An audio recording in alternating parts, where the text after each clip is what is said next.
All right, inshallah. If you need anything, you could either use the message function or text. So I don't have, so on my phone is what I'm using to live stream. So I don't have messaging available to me right now. Can I quickly give you my work number before, are we live? I could, yeah, we are live. We're live, okay. I'll be around. That's fine, because I was gonna say if there's anything you can text me on the other phone, but it's okay. Okay, yeah, you're live. You get All right, so alhamdulillah. Assalamu alaikum wa rahmatullah, everyone. أعوذ بالله من الشيطان الرجيم بسم الله الرحمن الرحيم رب اشرح لي صدري ويسر لي أمري واحلل عقدة من لساني يفقهوا قولي ربنا زدنا علما. Start with the name of Allah. نحمده ونصلي على رسوله الكريم أما بعد فأعوذ بالله من الشيطان الرجيم بسم الله الرحمن الرحيم اللهم صل على محمد وعلى آل محمد كما صليت على إبراهيم وعلى آل إبراهيم إنك حميد مجيد اللهم بارك على محمد وعلى آل محمد كما باركت على إبراهيم وعلى آل إبراهيم إنك حميد مجيد. Assalamu alaikum wa rahmatullah, everyone. Welcome to our session today on managing mental and spiritual wellness. Alhamdulillah, this is a great time for us. In the midst of such a difficult time, we see our community coming together to provide support. And one of the really nice things that's coming from this is the awareness of mental health and the effect of all the stuff that's going on right now on our, on how we're feeling, on how we're managing and coping with everything. So I really appreciate that our masajid are stepping up and providing a platform to talk about a topic that otherwise has been very neglected or has been kind of kept under wraps or has kind of been seen as taboo. I know in the past, I've often seen a little bit of resistance from our community when we have topics pertaining to mental health. And so alhamdulillah, it's really nice to have it more normalized, because the fact is that managing and maintaining our mental and spiritual health, our psychological health, is something that we all need to be very conscious of, that we need to pay attention to consistently. It's not a goal, there isn't an end goal that we get to. So alhamdulillah, again, jazakumullahu khairan to the organizers, to our administration, and all of the people who have come together to put this programming, to make this programming available to our community.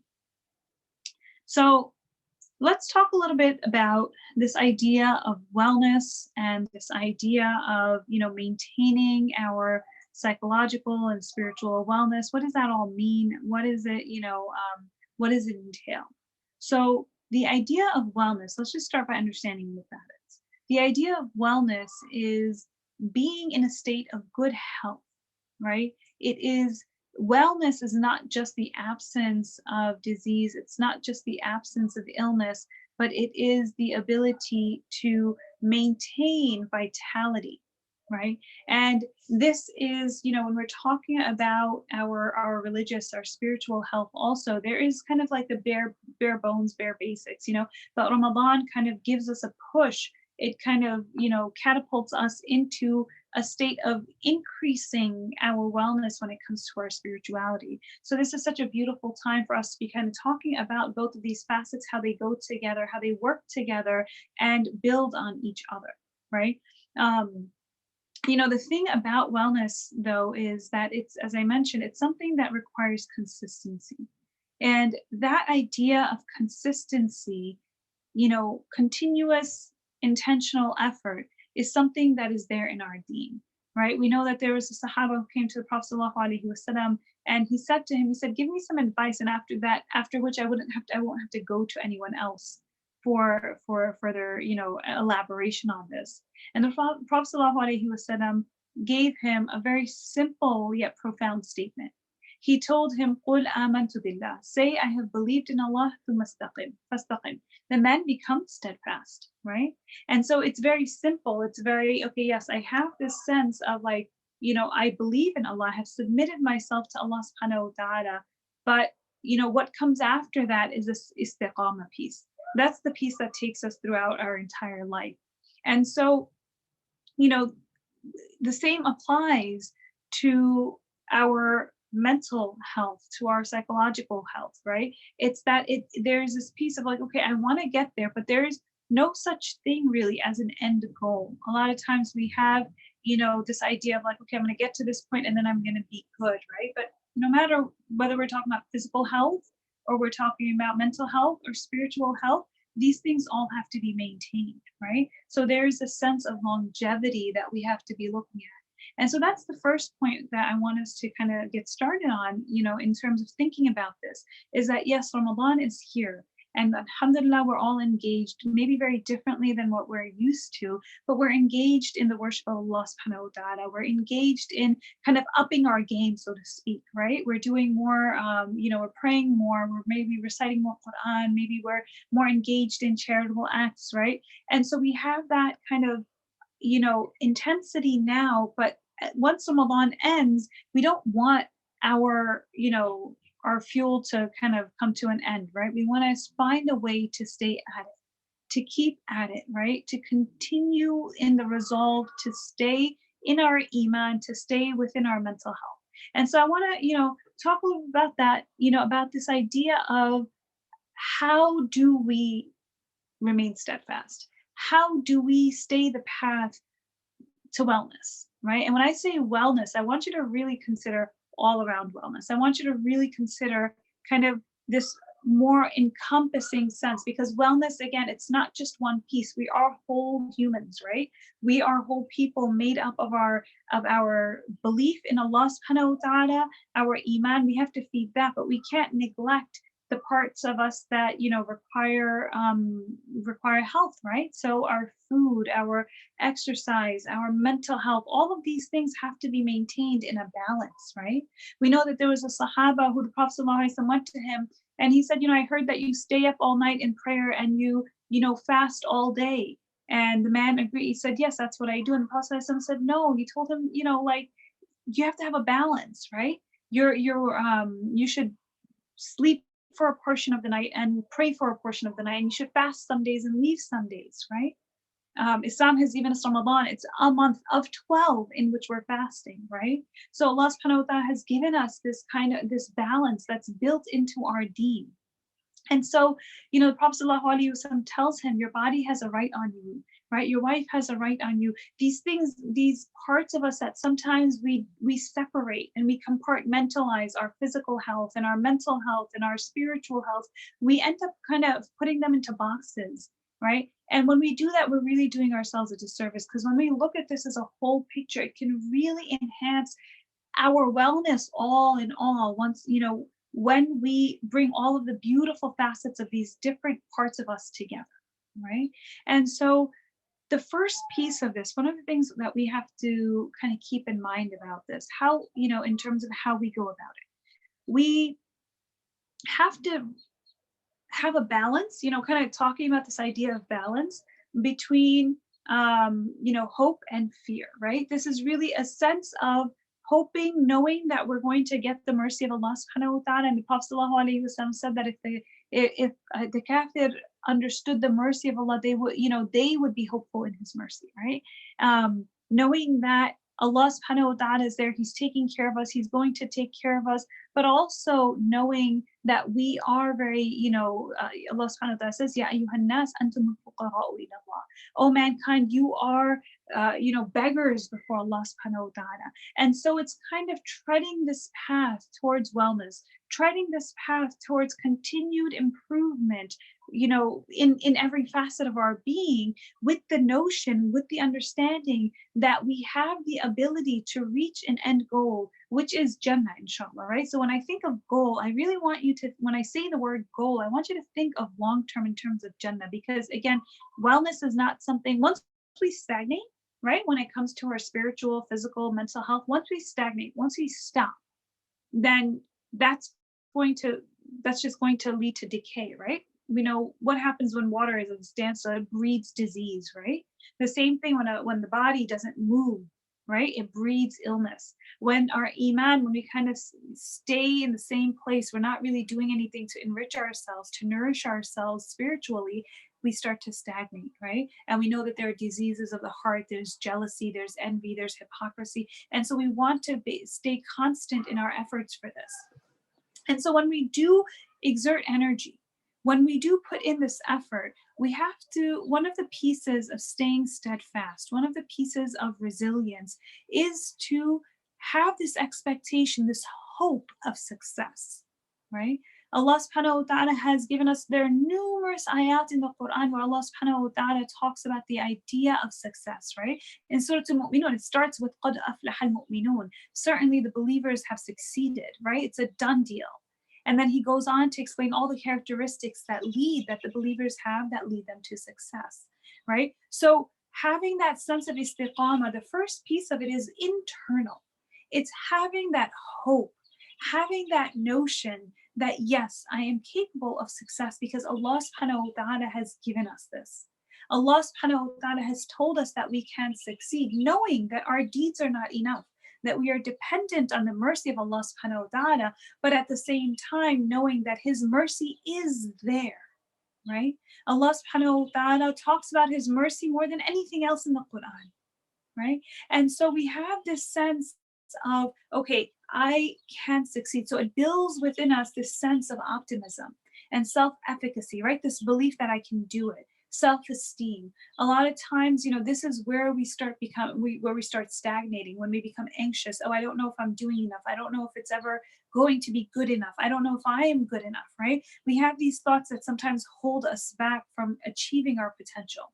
But really the first step is to recognize the mercy of Allah subhanahu wa ta'ala in our lives, that wherever you and I stand right now, whatever we have achieved right now, Allah subhanahu wa ta'ala has brought us to this point. And it is only Allah subhanahu wa ta'ala that will take us forward. And so we know that no matter what we're facing in terms of adversity, in terms of hardship, that our path is to Allah subhanahu wa ta'ala, and it is through Allah subhanahu wa ta'ala. When I think about this concept, the ayah that comes to mind is in Surah Ibrahim, ayah number 24. Allah subhanahu wa ta'ala gives us an example. He says, Alam tara kayfa daraba Allahu mathala. Do you not see how Allah has given you the example of what? Kalimatin tayyibatin kashajaratin tayyibah. That a pure word is like a pure tree. Asluha thabitun wa far'uha fis sama. Its roots are firmly rooted. Its roots go deep, right? They're nice and firm, and the branches, they go out to the heavens. And so there's this notion of being firmly grounded, of knowing our deen, of being grounded in La ilaha illallah, Muhammadur Rasulullah, that gives us the ability to stand tall. Now, when we think about this tree, as we talk about maintaining our wellness, I want you to keep this analogy of the tree in mind. Because when we think about a tree, right? I mean, if you think just about, the largest, strongest tree that you can imagine, right? That's firmly rooted, that's not going to just get, blown over by a storm, right? A hurricane's not going to come and uproot it because it is well grounded, right? Well, when we think about that tree, remember that tree didn't become that way in a day. That tree also started as a seed. That tree also weathered storms in order for it to become stronger, right? And so what I want us to remember is that as we kind of traverse the times that we're in right now, right? Where we're at home, we're cut off from our communities, we're fasting, things have changed, and they're going to continue to change, right? And so we're weathering all of these storms, this time of uncertainty that can be so incredibly uncomfortable.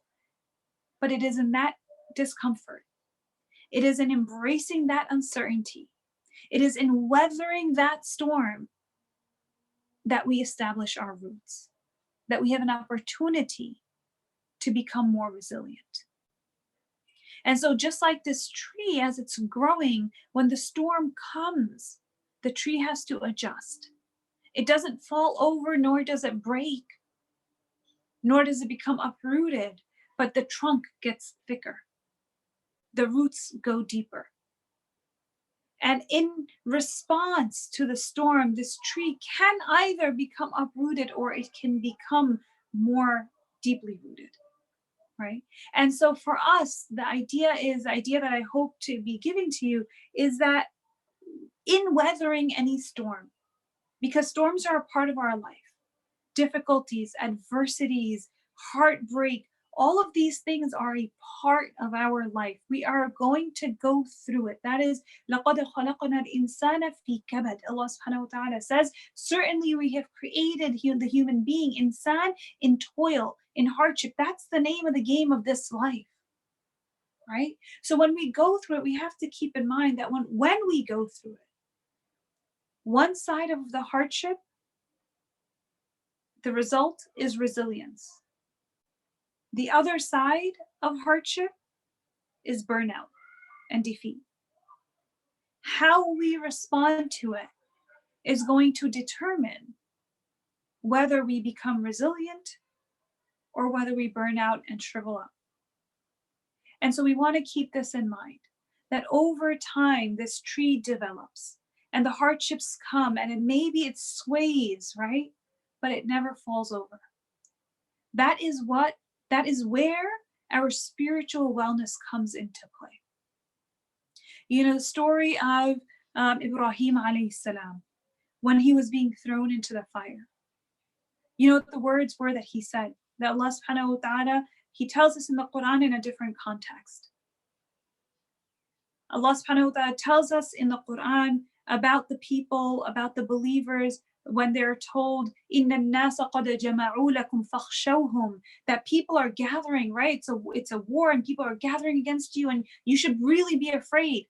You're about to face this, showdown, right? What happens to them? Do they get scared? They're told you should be scared. You should be worried. Allah subhanahu wa ta'ala says, فَزَادَهُمْ إِيمَانًا. It increases them in faith. Their faith becomes stronger. Their roots go even deeper. وَقَالُوا, and they say, حَسْبُنَا اللَّهُ وَنِعْمَ الْوَكِيلُ. They say, sufficient for us is Allah. And He is the best protector, right? This is so beautiful because part of weathering the storm, part of developing resilience is developing the ability to create an internal calm. That no matter what's going on around us, we can turn around and say, Hasbunallahu wa ni'mal wakeel. Allah is sufficient for me. And He is the best of protectors. That's our goal. Our goal is not to say, how do I change the circumstances so that they become easier for me? Our goal is to say, how do I become more rooted in my connection with Allah subhanahu wa ta'ala? How do I get my branches up and reaching to the sky? If you just see what that is, that's dua. How do I connect in that way so that I can rely completely and be firm and become strengthened in my knowledge of Hasbunallah?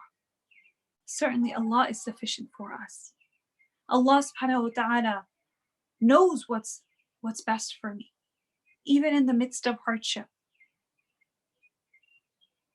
This is what we strive for, right? Because what happens is that in a time of stress, in a time where our mental health is being challenged, and it is normal and it is okay to be anxious, it is okay to worry. That's human. That's part of what Allah subhanahu wa ta'ala has put in us. And those things, worries and anxieties, right, to some degree within a normal range, are healthy for us. They propel us to action. They make us, prepare for something. However, when it becomes too much, when we're not grounded, these things have the ability, the anxiety and sadness, they have the ability to hijack our brain, right? They have the ability to put us into fight or flight mode or freeze or faint mode, right? Where we become activated and we're not thinking sure, and we're just kind of like doing like a fish out of water. Or we become completely shut down and we lose motivation, we lose hope, right? When we have this, when we're grounded in La ilaha illallah, when we can turn around in the face of hardship and say, Hasbunallahu wa ni'mal wakeel, then Allah subhanahu wa ta'ala says, فَانْقَلَبُوا بِنِعْمَةٍ مِّنَ اللَّهِ, right? that they return out of this, they come back having gained the blessings of Allah and his bounties. They were not afflicted with harm, right? And how is that the case? How do we get out of hardship not being afflicted? You know, the Prophet ﷺ has told us how wonderful is the affair of the believer, right? For someone who believes in Allah subhanahu wa ta'ala, for someone who believes in the afterlife. Allah, the Prophet ﷺ told us that his affairs or her affairs are all good. They're all good. And this applies to no one except the one who has faith. If something good happens to the believer, then he or she is thankful. This person shows gratitude. And if something bad happens, then he or she bears it with patience, and that is good for him, right? So that it's either gratitude or patience. These two go hand in hand, right? And so if we want to come out on the other side of a storm or of a hardship, we recognize that, yes, that a little bit of, uncertainty and unsettling is normal, and that's okay. But at the same time, we want to be aware of the fact that we have Allah subhanahu wa ta'ala. We want to be aware of our own internal response to these things so that we can say, wow, I'm feeling really unsettled, right? So just, a quick, therapy trick that I tell clients a lot of times is, if you're feeling anxious, if you're feeling sad, whatever it is, right? When you notice like, okay, you're starting, like you can feel it, right? Try to just put a word to it. Put a word to it. So, just this, saying a statement like, wow, I feel really anxious right now. Wow, I'm feeling really down and I don't even know why, right? Putting words to it allows us to engage a different part of the brain, right? And so it doesn't make the hardship go away, but it allows us to be with the feelings of uncertainty. It allows us to recognize the instability that we feel within. And part of that, just like this tree that we can imagine has grown to be this firmly rooted tree, right? Just like that tree that weathered the storm, will go through it, but we have the ability to get through it. So after tolerating, after going through the hardship, right? Then we have the ability to come out stronger on the other side. But a key factor in this is learning distress tolerance, right? Learning to kind of stay with that uncertainty without letting it hijack you. Stay with the uncertainty, the discomfort of not knowing, the discomfort of, of not having control, yet knowing, grounding ourselves. There's this kind of duality to it, that we in ourselves might feel uncertain or anxious, and that's okay. And at the same time, we hold on to the fact that we are grounded in the belief that Allah subhanahu wa ta'ala is going to take care of us. We are grounded in knowing that Allah subhanahu wa ta'ala's mercy encompasses us, even when we are going through the thickest and the hardest of times. And so there's a duality to kind of holding on to the validity of feeling sad or anxious or grieving, right? If some people have lost family members, if we've lost, if we have some kind of grief, maybe we're going through financial strain, maybe some people have lost their jobs, right? So there's all of this that's coming up, and it's normal and natural, and yet we can have that. But it doesn't take us away because we have our roots holding us on to hasbunallahu wa ni'mal wakeel.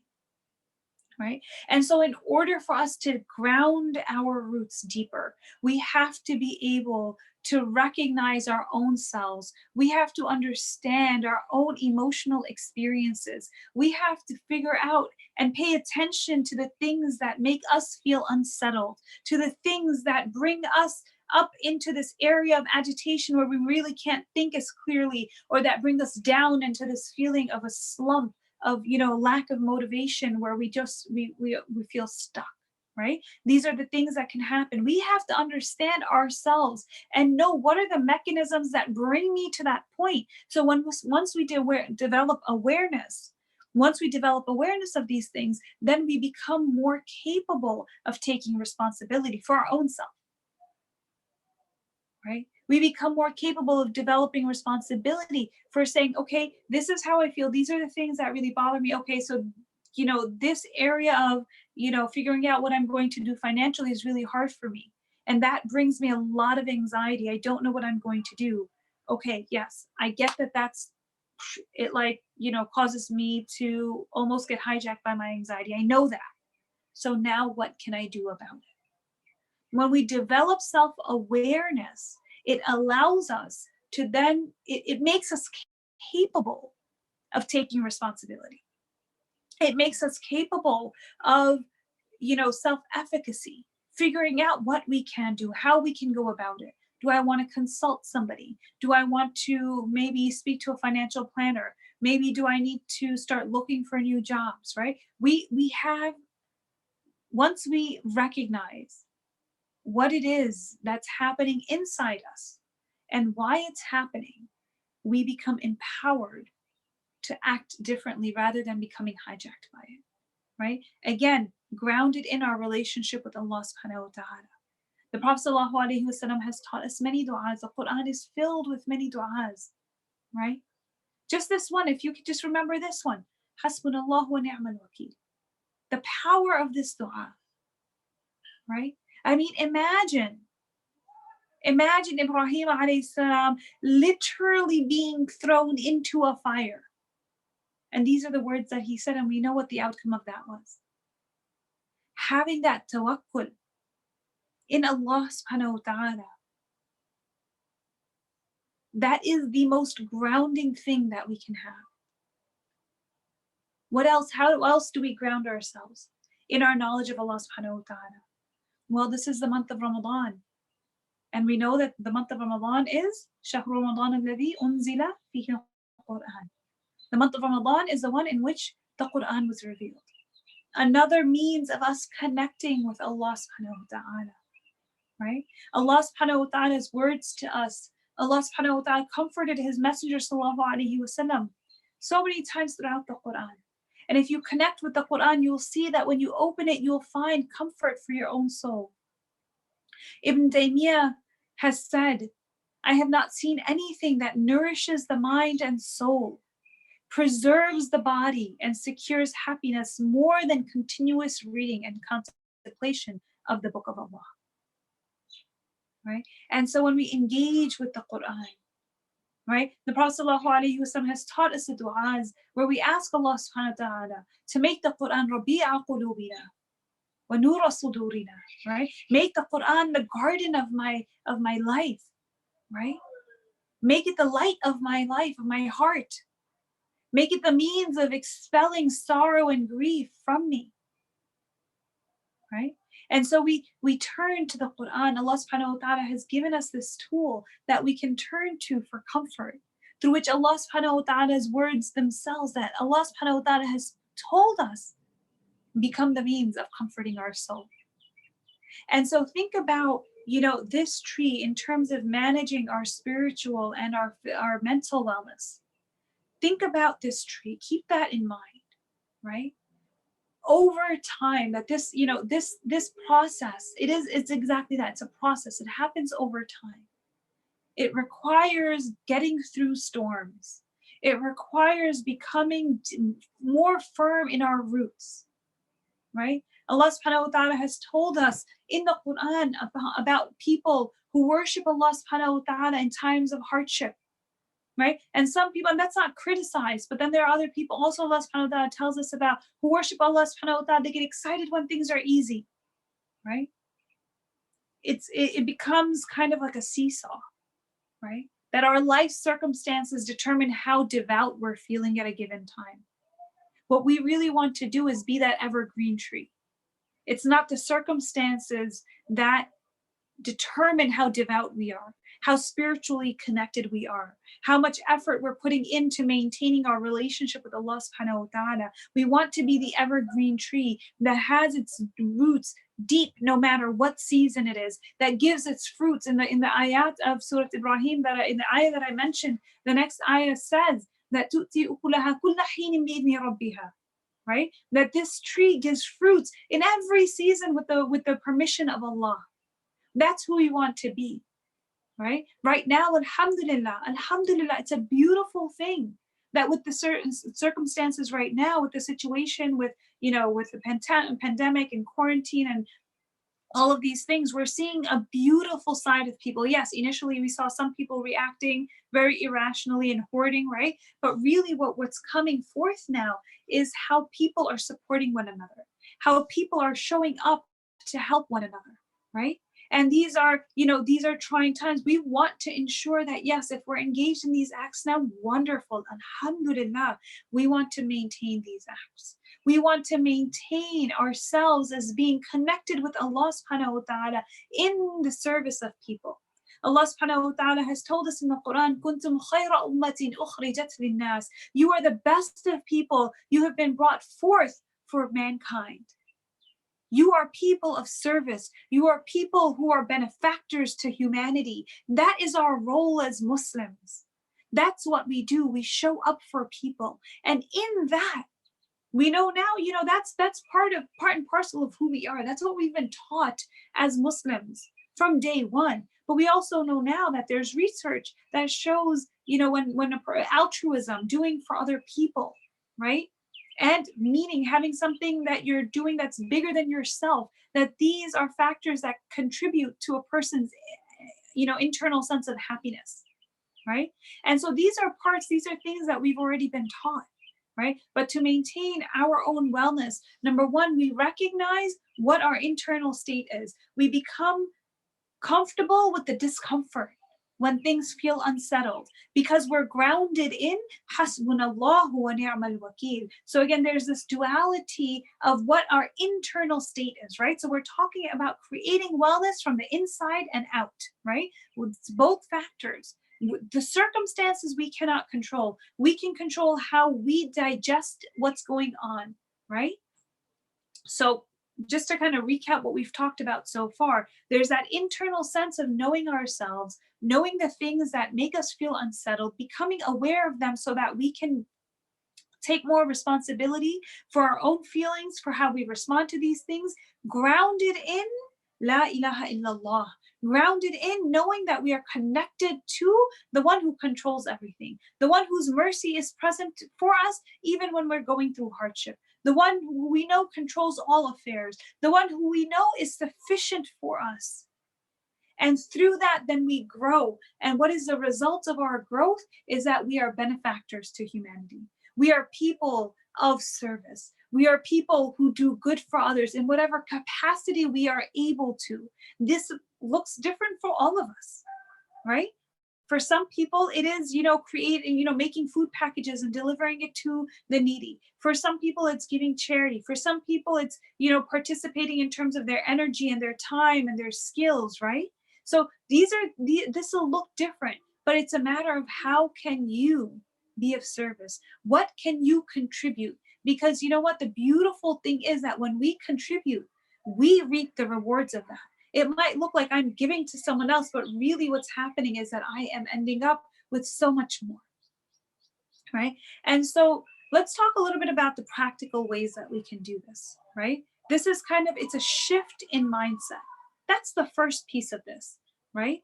The first piece of this is recognizing that our brains are built to look for the negative. And if we have been used to looking at the negative, it's very hard to shift away from that, right? However, also, we also want to acknowledge that looking for the negative, like I said, anxiety plays a function. It's actually quite protective when within, a normal range, right? For example, you have an exam, right? You have to do a presentation, you have some kind of an exam, and you have some anxiety about that. The healthy response to anxiety is that it's going to push you to prepare for it. It's going to push you to do something about it, right? To get ready for that. However, if that anxiety runs away with you, I'm never going to do it. It's never going to, I'm going to fail. It's going to be so horrible. I'm going to make a fool of myself, right? That's the anxiety running away with you, right? If you're used to that kind of a mindset, kind of looking at the worst case scenario all the time and assuming that that's what's going to happen, then it's going to be really hard for you to shift your mindset. And I don't say that as a bad thing. I just say that as realistically, you're going to have to put in more effort, right? You want to get yourself unstuck from this state of constant stress that's going to have psychological and physiological ramifications, because that's quite damaging to us, not just psychologically, but even physically over time, to be in a constant state of anxiety and stress, right? So think about, where does your thought process go? Be aware of that. Notice what you think about, right? And be more intentional about what thoughts you let into your system. Be more intentional about what thoughts you feed and allow yourself to stay with, right? We know the power of gratitude. Allah subhanahu wa ta'ala begins the Quran with Alhamdulillah, all praise and thanks. Again, grounding us in recognizing and praising and thanking Allah subhanahu wa ta'ala, right? Those are our roots. Alhamdulillah. And then Allah subhanahu wa ta'ala also tells us in the Quran, وَإِذْ تَأَذَّنَ رَبُّكُمْ, and remember when your Lord proclaimed. This is a proclamation. This is something that Allah subhanahu wa ta'ala, has given us. لَإِن شَكَرْتُمْ لَأَزِيدَنَّكُمْ. Certainly, if you are grateful, I will give you more. I will increase you. And the increase is left open. It's not, I'll just give you more of what you're asking for, but I will increase you. Allah subhanahu wa ta'ala has given us this expansiveness with which we can view the world, with which we can view our relationship with Him, this abundance mindset, as people like to say. That's what Allah subhanahu wa ta'ala has gifted us with. Because when He talks about the other side, وَلَئِن كَفَرْتُمْ إِنَّ عَذَابِي لَشَدِيدٌ, and if you're ungrateful, He doesn't say, I'm going to punish you. When He's talking about gratitude, He says, for sure, absolutely, there's a, emphatic, this word, لَأَزِيدَنَّكُمْ. There's two layers of emphasis on this, right? I will for sure, absolutely give you more. I will increase you. And if you are ungrateful, He doesn't say, I will punish you. He just says, my punishment is there. My punishment is severe, right? That's there. He doesn't say that's what's for sure is going to happen. So think about that. The mercy of Allah subhanahu wa ta'ala, the expansiveness that He gives us in terms of how we look at the world, that we start looking for the things that are going right. Find opportunities to thank Allah subhanahu wa ta'ala, nurture gratitude so that you can develop this mindset of abundance. And that is especially important in a time when we're going through hardship. Because like I said, having difficult emotions, and I'm not going to say negative because I don't think that any emotions that Allah subhanahu wa ta'ala has equipped the human being to have are negative. They all serve a purpose. They might be difficult, yes, but they're there for a reason. Now, if we indulge them, they can take over. So we want to be really aware of that. Look for the blessings. Look for the good. Look for how much Allah subhanahu wa ta'ala has blessed you and thank Him. We also know that the Prophet ﷺ told us that the one who does not thank people cannot thank Allah. And so if you have a hard time, then find things to thank the people around you for. Become a person who is grateful, who appreciates, who acknowledges the others around them. Right now, we're quarantined with our families. Make it a habit. Make it a practice within your home to acknowledge and show gratitude, whether it's to your children or to your spouse or to your parents. Whoever is around you, look for opportunities to thank them, because when you do that, you're creating a completely new neural pathway in your brain. You're creating a new habit for yourself to acknowledge and to be able to see the good. And research confirms that when we engage intentionally in gratitude, right? Because as Muslims, we start praying, Alhamdulillah, Rabbil Alameen, Ar-Rahman Ar-Rahim. It's like a broken record. We're not intentional in saying, Alhamdulillah, Rabbil Alameen, right? We're not intentional a lot of times in thanking Allah subhanahu wa ta'ala, right? But intentional gratitude practice adds to our happiness. Again, it almost feels like, okay, I'm giving a compliment or I'm giving acknowledgement, and it feels like we're giving, but really we're taking. We're taking a benefit for ourselves, for our own heart, for our own system. And so nurture gratitude. Nurture gratitude, because no matter how grateful we are, it's never enough, right? The fact is, Allah subhanahu wa ta'ala told us, if you were to try to encompass the blessings of Allah, you would never be able to do so, right? The fact that we can recognize that we have to be grateful is something to be grateful about, right? I mean, truly, how can we ever do justice to this idea of showing gratitude? Even in our hardships, right? With everything that's going on now, look at the things that have come from it, the beauty that has come from a very real hardship. It doesn't, see, that's the thing. We think that it has to be one or the other. If I acknowledge and I show gratitude for something, there's this notion a lot of times I hear it in Eastern cultures, right? Like, you don't want to spoil children by, giving them too many compliments. That's not a thing. Okay. That is not a thing, right? You acknowledge in a balanced way, alhamdulillah, that was a really nice thing you did. Oh, wow, you're a really thoughtful person, right? You want to characterize when you speak to your children, right? You want to characterize them with positive characteristics. Wow, you're so thoughtful, right? But when you tell them, when you're disciplining them about something that they've done wrong, you want to specify the behavior. That was an unkind act, right? That was not a nice thing to do, right? That you weren't, at that moment, you weren't being thoughtful of your mom, whatever the case may be, right? So we want to characterize, I'm sorry, going off on a little bit of a tangent, but we want to characterize, for our children, the positive. You want them to believe that they have these positive characteristics. Let shukr influence how you interact. Let this attitude of gratitude affect and influence how you interact with your world, with the people around you, and with your Lord, right? And the other side of that is patience, right? There's this, again, this sense of when I acknowledge something that I appreciate, it doesn't mean that all the other things that you might, that might be troubling you or concerning you or that you might feel hurt by, that they fall to the wayside, right? We become people of one extreme or the other, right? Allah subhanahu wa ta'ala says that وَكَذَلِكَ جَعَلْنَاكُمْ أُمَّةً وَسَطًا. We have made you a balanced nation, a just nation, a nation of the middle path, right? In every way, shape, and form. That's how we achieve spiritual and emotional and psychological and physical wellness, is by being people of the middle path, where we can acknowledge our hurt and our pain, but we can also acknowledge the good, right? And when we want to figure out which way we lean towards the good. It doesn't take away the other side, but it just broadens our perspective to be able to take in a bigger picture. Because we know that in all of this, Allah subhanahu wa ta'ala's mercy is ever present. And we know that in this, there's an opportunity for us to deepen our roots, to strengthen our trunk, to make our branches go even higher up, that we have an opportunity to connect with Allah subhanahu wa ta'ala.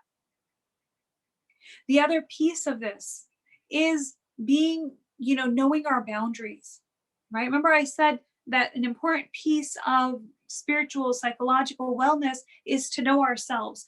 Part of knowing ourselves also includes knowing our boundaries, right? So it's very easy right now in the month of Ramadan, right? So, very like right here, right now in our present circumstances, we have, we want to pray our Taraweeh and we want to recite Quran and we want to listen to all the lectures that are happening all over the place. Literally, I think if I just sat and I listened to all of the alhamdulillah, beautiful, amazing programs that are this one being included, included in that, that's being put out there. There's so much amazing programming, right? If I sat and I started watching, I could probably literally just do that and nothing else. That's how much there is, right? And so there's, it's very easy to become overwhelmed right now. So be aware of your own boundaries. What can you realistically manage? And that's not just in terms of your ibadah, right? So Ramadan is a month of the Quran. How can I best connect with the Quran? Is it going to be through recitation or through listening or through understanding? Maybe a little bit of all of these pieces. Is it going to be by standing in qiyam, right? How can I do this? Figure out a plan for you and know what is outside of your reach. And don't worry about that right now, right? Don't worry about that. Know what your limits are, know what your strengths are, and utilize your strengths. Know your weaknesses and work with those weaknesses accordingly, right? The same is true again for ourselves emotionally with your family. Right now, we're in close proximity with the people who we, as much as we love them, normally we're not around them this much all the time for this extent of time, right? And so, be aware of what your limits are. Kindly, lovingly make them known. It's okay for you to say no. If you're a mom and your kids say, you have a few kids and they say, I want to eat this, this, and this, you can say, okay, well, I can do this one, I can't do the other two, right? It's okay to say no, right? Make your goals attainable. Make your interaction with people one in which you can do without becoming resentful, without burning yourself out, right? Make sure that you're aware of what you need for your own nourishment, right? Physically, yes, right? I mean, if we kind of go into the idea of physical wellness, we could talk about, how important it is to nourish ourselves appropriately in the month of Ramadan, not to be breaking our fast with deep fried foods and, sugary drinks and stuff like that, right? But also nourishment in terms of our own soul, in terms of our emotions. What do I need that helps me continue going? What keeps my tank full? Right? What gives me enough in my cup so that I can keep giving to others without becoming empty myself? And in order for us to understand that, in order for us to be able to truly know our boundaries, we have to slow down. And it's interesting because in some ways, this quarantine and social distancing and all of these things have kind of forced us to slow down, right? And in some ways, maybe some of us are, even busier than we used to be. Right? We have to slow down. We have to create space and be aware of what's going on internally with us in our, again, that kind of duality, right? It centers around that. Knowing ourselves, connecting with Allah subhanahu wa ta'ala, taking time to, for example, today the weather is beautiful outside.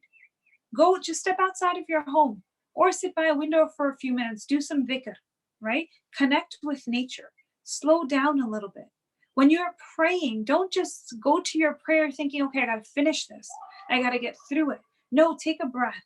Slow down a little bit. Pay attention to what you're doing, right? Take time to deepen your connection with Allah subhanahu wa ta'ala.